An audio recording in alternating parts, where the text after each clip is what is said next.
Nasira ang tubo ng Manila Water sa Makati City matapos tamaan ng naguhukay na kontraktor ng DPWH. 100 household ang apektado. Saksi si Maki Pulido. Sa halip na mapakinabangan, diretso sa drainage ang bumubulwak na tubig mula sa nasirang pipeline ng Manila Water. Tinamaan daw ng naghuhukay na kontraktor ng DPWH ang pipeline sa Chino Roses, Makati bandang alas 11 kagabi. Mula noon, bumubulwak na ang tubig hanggat isara ang valve bandang alauna ng hapon kanina.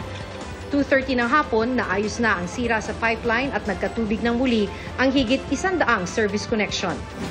By 1 a.m., our contractor has already begun assessing. Nag-excavate sila, naghuhukay para hanapin yung exact location ng leak. And we also needed time to inform our customers of the incident and the possibility of water service interruption. Kaya 11 a.m. na kami nakapagbawas ng pressure.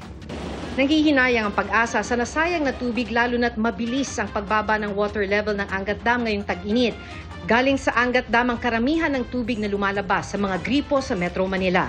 Usahan natin na continuous yung pagbaba nito kasi nga wala tayong na-observe o nare-record na pag-ulan within the watershed ng Angat.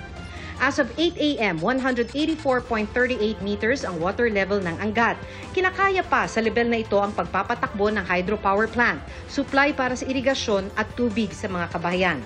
Pero kung bumaba sa 177 meters, tigil na ang supply sa irigasyon at posible na ang rotational water service interruption.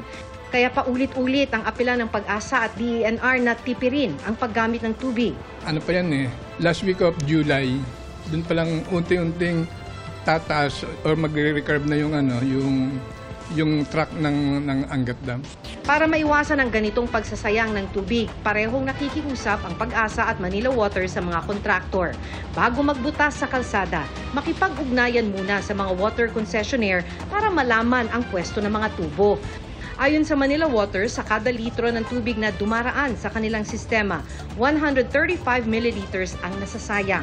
Noong 2023, ang kanilang non-revenue water o yung tubig na nawala dahil sa tagas o di kaya'y pagnanakaw, umabot sa 80.59 million cubic meters. Katumbas yan ng mahigit 32,000 Olympic-sized swimming pools. Ang Maynilad naman nasa 42% ang non-revenue water noong nakaraang taon. Para sa GMA Integrated News, ako si Maki Pulido, ang inyong saksi. Mga kapuso, sama-sama tayong maging saksi. Mag-subscribe sa GMA Integrated News sa YouTube at para sa mga kapuso abroad, samahan niyo kami sa GMA Pinoy TV at sa www.gmanews.tv.